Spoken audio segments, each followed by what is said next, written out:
que a lei é válida para os descendentes naturais de Abraão? Explica aí, pastor. Romanos 9, ele vai dizer assim, né, no verso 4: são israelitas, pertence-lhes a adoção e também a glória, as alianças, a legislação, o culto e as promessas.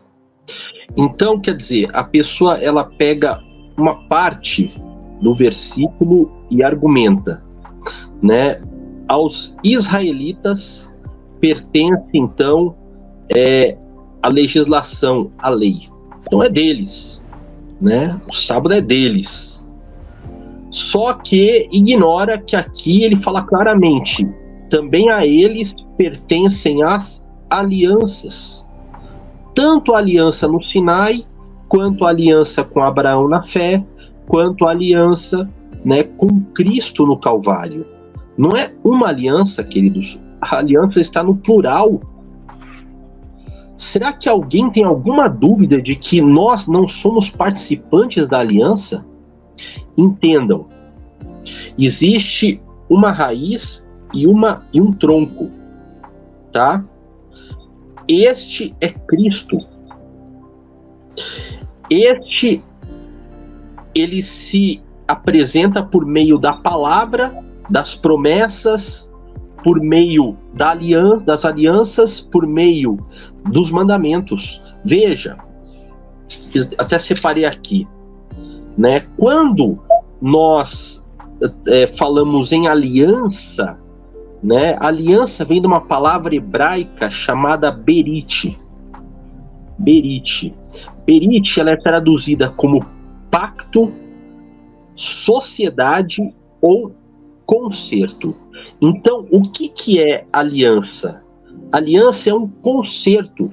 Quando fala assim em guardar uma aliança ou um concerto, é tudo aquele que vem com ele. Ou seja, os mandamentos fazem parte da aliança. Não há uma aliança sem reciprocidade de compromisso.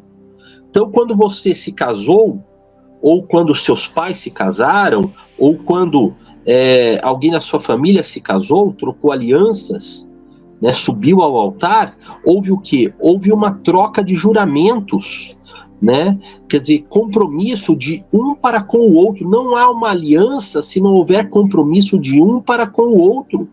De outra maneira, a aliança é quebrada. Então veja, berit, concerto, pressupõe, né, os mandamentos que vêm junto, tá? Então veja, quando ele fala que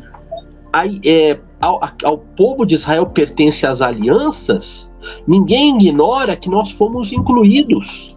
E fomos incluídos por quê? Quando você fala nesta aliança, né, você fala em Israel como nos ramos. E lá em Romanos, que o pastor citou, capítulo 11, é dito que Israel, enquanto ramo, foi quebrado e no seu lugar enxertado um zambuzeiro bravo, que éramos nós, os gentios.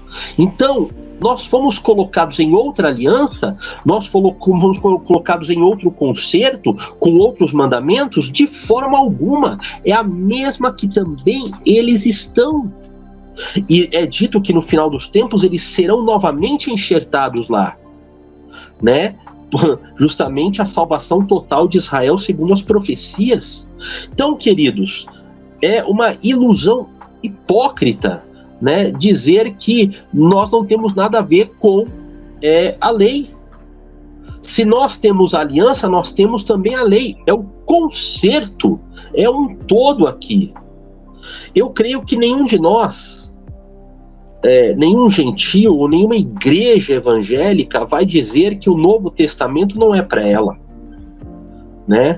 Vai dizer que as cartas, que os textos do Novo Testamento não são válidos para nós hoje. Mas para quem foram escritos? Por exemplo, quando eu pego a Epístola aos Hebreus, ela foi escrita para os gentios, originalmente?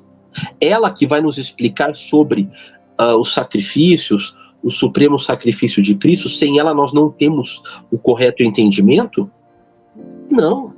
Ela foi realmente escrita para os judeus. Por isso é a epístola aos Hebreus.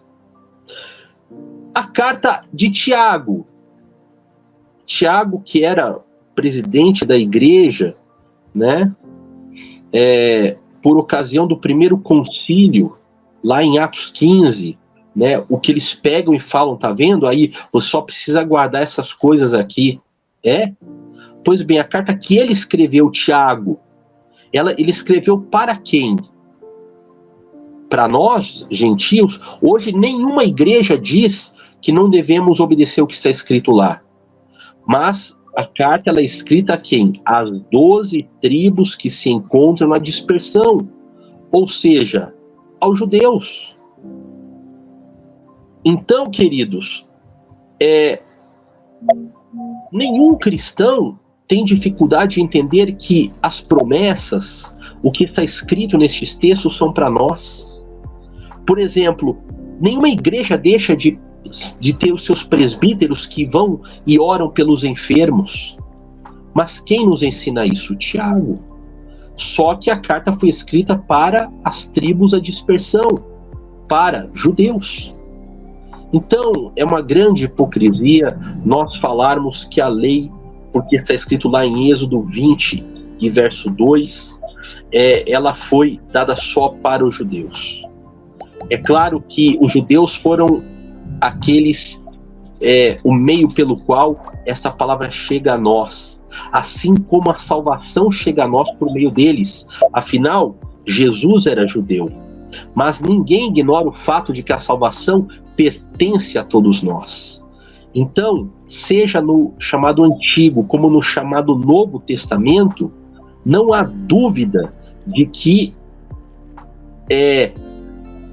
tanto para judeus quanto para gentios, a palavra de Deus é vinda, a salvação é vinda, os mandamentos também nos são dados. De outro modo, Paulo seria mentiroso, né, como citou o pastor anteriormente, né, ele diz agora não há mais judeu e nem gentio, todos são um em Cristo Jesus. Então o que vale para um vale para outro. Então essa história, né, de que havia judeus, né, judaizar a igreja, ou então a igreja agora tem que viver pela graça, isso tudo é balela, queridos, é balela, e é algo que, se você pegar a história e a teologia mesmo, você vai descobrir que é um artifício inventado por uma igreja que começava a se corromper e queria se afastar das suas raízes judaicas para não ser perseguida junto com os judeus pelos imperadores romanos. Isso no final do primeiro século,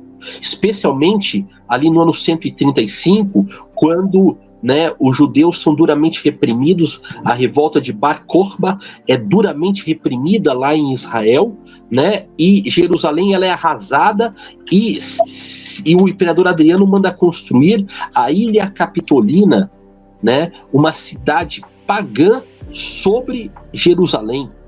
Então, para fugir disto, para não ser perseguido, né, junto com os judeus, então o que eles fazem? Eles separam para fazer com que doutrinas heréticas e pagãs, como a guarda do domingo, ou você acha que eles guardam o domingo porque é o dia da ressurreição? Não é verdade. O domingo era o dia do sol.